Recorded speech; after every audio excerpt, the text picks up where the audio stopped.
Competitions can be nerve-wracking. The more we live up to the day on which we are supposed to shine, the more anxiety builds up.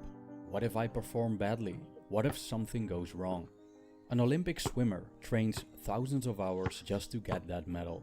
A musician practices for days on end just to perform well those few times on stage. And a student practices a speech in front of the mirror multiple times just for that moment in front of the audience.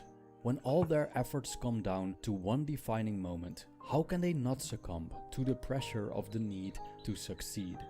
This video expands on a Taoist story that's concerned with this pressure and the fear that it generates. Is it because we're trying too hard? If so, how can we win without trying?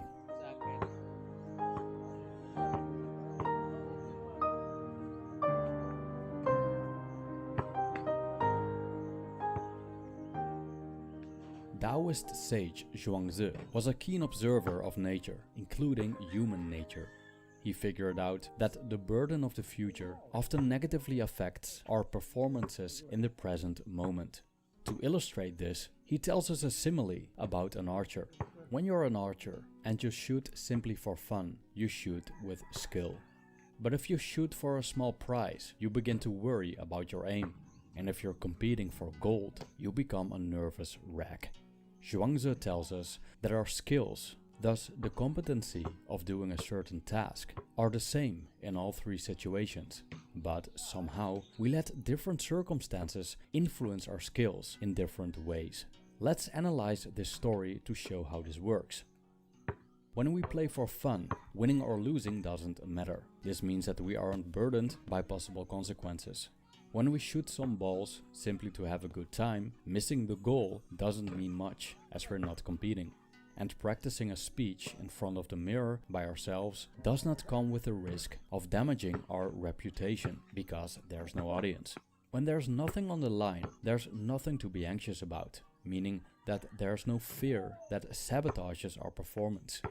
When burdens like trying to win in a conceptual future or trying to prevent repeating a horrible failure from the past are absent, we are more immersed in the act itself. That's why, in many cases, the best speeches are given in front of the mirror. The best soccer goals are made on a practice field. And the best musical performances are done outside the studio and far away from the stage. But suddenly there are consequences tied to your performance. By performing well, you might be able to obtain a medal or even a championship trophy. And within the game of human civilization, these aren't just meaningless objects. These prizes represent symbols of success that comes with an increase in reputation and, in some cases, an opportunity to monetize our success. Winning could lead to becoming rich and famous. Losing, however, could result in falling out of people's favor, shame, guilt, the end of a career, and losing the chance of gaining money. So there's a lot at stake, and because of this, a desire for winning arises, along with an aversion to losing, until we conclude losing is no option. Feeling the necessity to win has a positive side. It motivates us to practice a lot and make sacrifices. Thus, necessity is a breeding ground for success. However, necessity can also become a burden that sabotages our performance. In the case of the archer, the prospect of winning and losing made him a nervous wreck. With the possibility of winning gold also came the possibility of not having it, or having blown the chance of winning it. His thoughts about a potential loss produce fear, and thus ruins his chances. When we're too focused on winning and losing, then our worries overshadow our skill. Our skill is still the same, but the mind creates a fog of thoughts that prevent our skill from unfolding. In such situations, we find ourselves not being in the zone. We might even start to believe that we've lost our mojo, but this isn't the case. It's our mind sabotaging itself. When our thoughts about the past and future fall away, our skills can manifest optimally, to the point that we become one with the act. A great example of this is a dog catching a ball. When the dog sees you throwing the ball, it jumps towards it with great precision, catches it without even thinking about landing, as it's focused purely on catching the ball. It doesn't act because of the prize. it acts for the sake of acting. Catching a ball is part of the dog's nature. However, we are not dogs, we're humans, and our nature is different. We can plan for the future in detail, and our goals are generally much more sophisticated. We're often expected to perform our best with a future goal in mind. But even then, we can still influence what we focus on. Do we let the possibility of winning a gold medal dominate our thoughts? Or do we let this desire fade into the background and focus on what we can do at this very moment? The less we care about the results, the less our minds will be troubled by them. This applies very much to creative work as well, like making videos like these. When creating just for fun, it's an easy process. But when we're obsessed with getting views, outperforming other channels, and judging our creations as failures and successes, we'll feel more pressure. The need for success, the desire for fame, the prospect of getting paid could overshadow the overall performance of a content creator. Thus, when there's something on the line, in some cases one's livelihood, then what once was a joyful pastime could become a stressful and anxiety-provoking chore. Worrying about the results obstructs our ability to focus on the task at hand. This is detrimental, as our best performances are the ones that we are immersed in. This immersion is known as the flow state. In this state, a swimmer forgets the water, a soccer player becomes the field, and a painter the movement of her brush. Within that moment, they don't try to win anything. They don't act for the sake of obtaining a prize. They have switched off their expectations and desires and reduced their very being to the act. And that's the key. Just do it. Thank you for watching.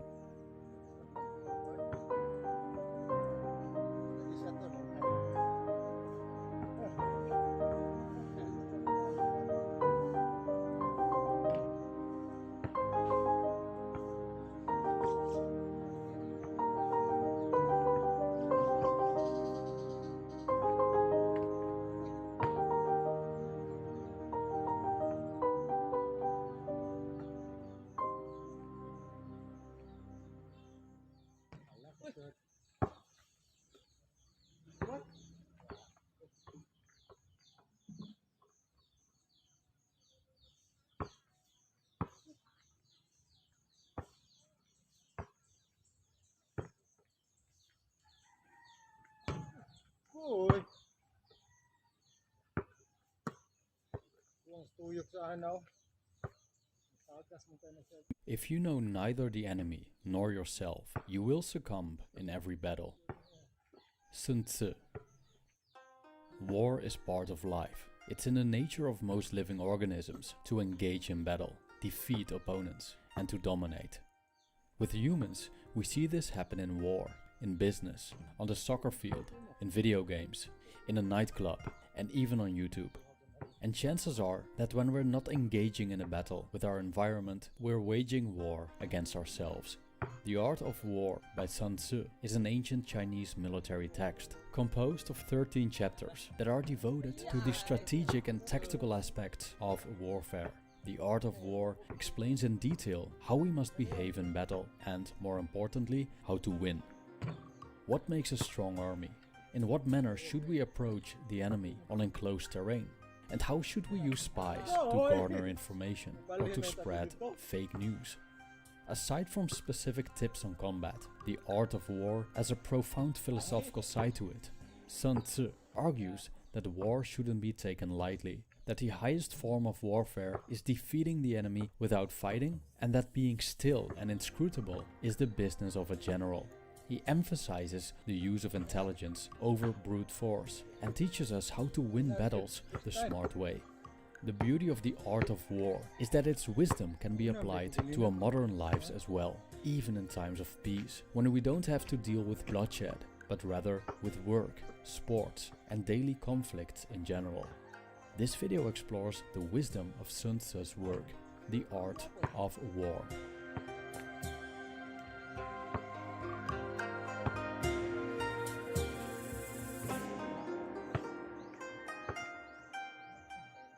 Sun Tzu, also known as Master Sun, was a military strategist and philosopher who lived about 2,500 years ago and is traditionally appointed the author of the art of war.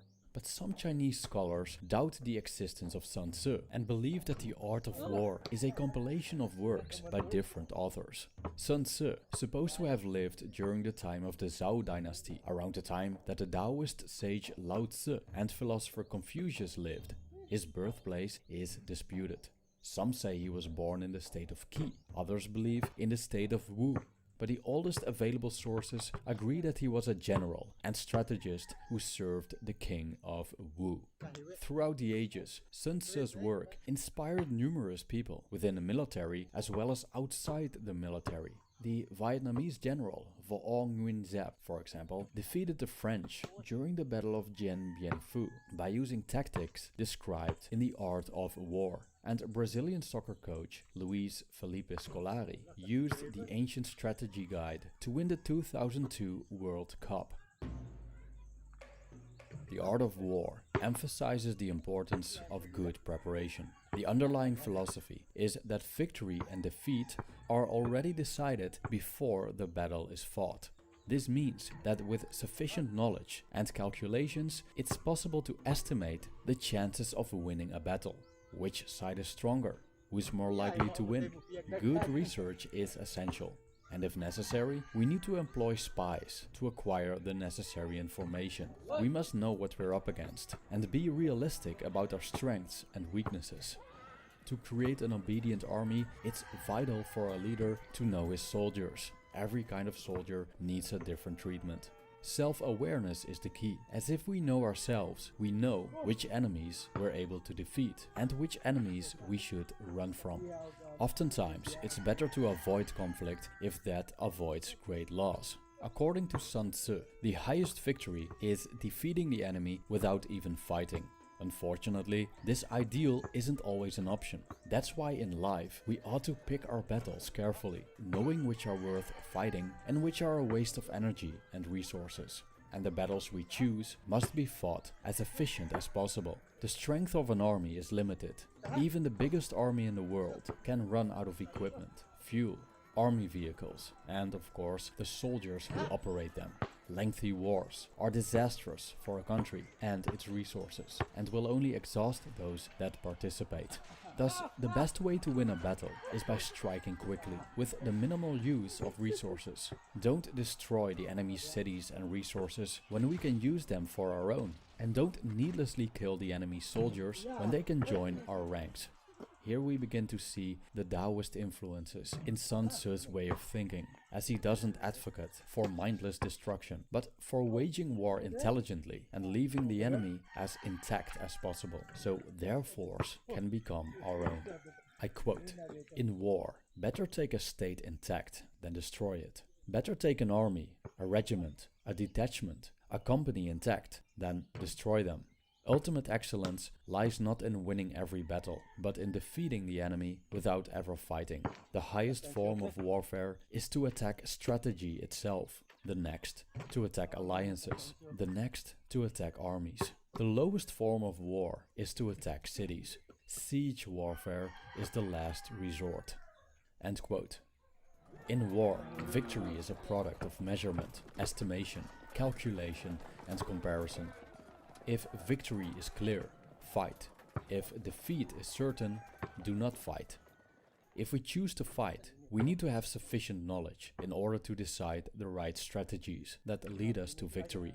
For example, when we outnumber an enemy greatly, the best way to attack is by surrounding them. But when we are outnumbered, it's better to hide. In such a situation, applying guerrilla warfare has been a winning strategy for the Taliban in Afghanistan. The Taliban mingled with civilians and used secret hideouts and tunnel networks to remain unseen, while using sophisticated propaganda techniques and maintaining both cohesion and flexibility among their ranks.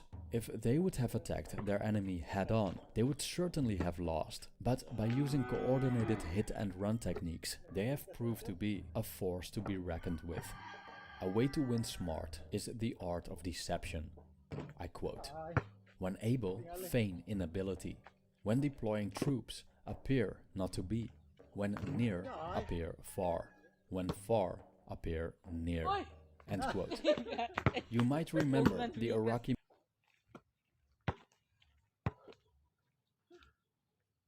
Sulban ni diri.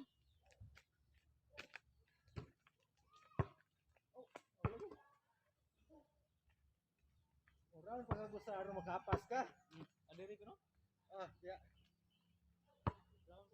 Oh.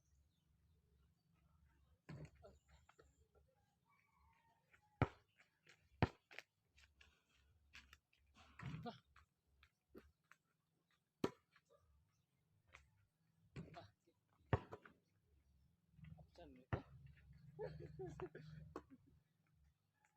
Ako hindi nag-apas yun.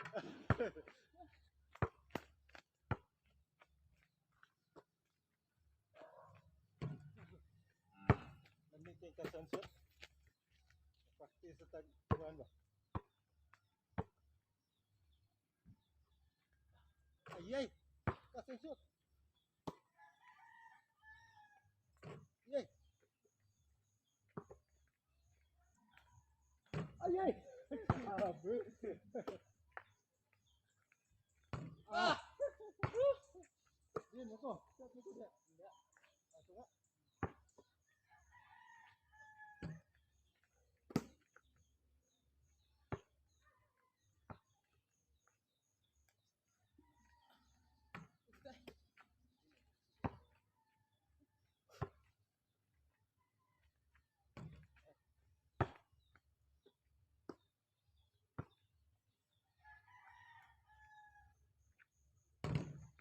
Ayay!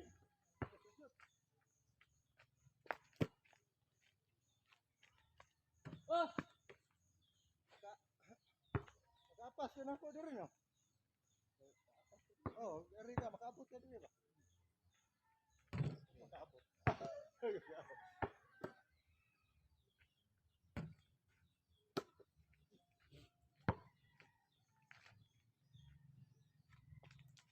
Ayay!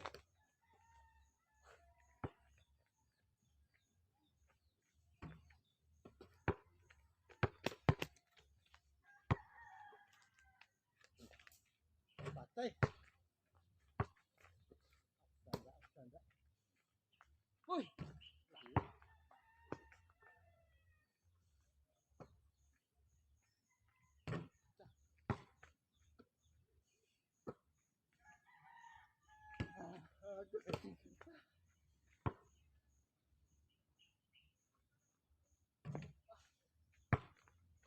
Oh, ako diri.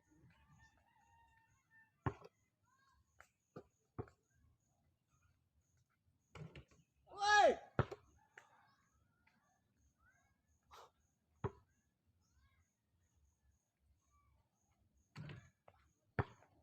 Ito, saan? Tarigay mo, ne? Tarigay mo rin mo rin.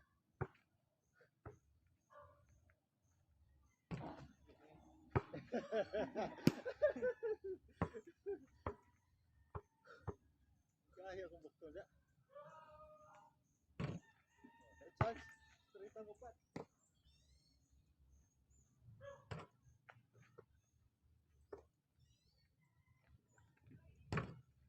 Pero game. Siya. Bawas.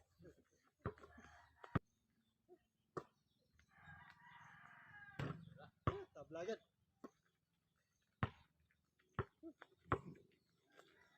Tabla.